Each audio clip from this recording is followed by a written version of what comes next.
Kronologi kecelakaan maut bus pariwisata angkut pelajar di Tol Pandaan Malang KM77, terguling usai tabrak truk.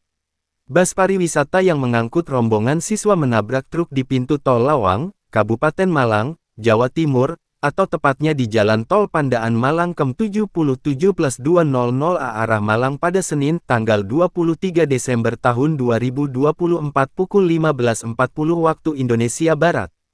Bus tersebut menabrak truk hingga terguling dan menutup ruas jalan tol. Berdasarkan data sementara, 4 orang tewas dalam kejadian ini.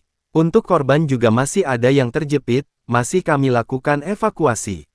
Untuk update jumlah korban yang meninggal diperkirakan 4 orang, kata Kapolres Malang AKBP Putu Kholis Aryana saat diwawancara Kompas TV dalam tayangan live. Kapolres Malang AKBP Putu Kholis Aryana mengatakan, kecelakaan tersebut berawal saat truk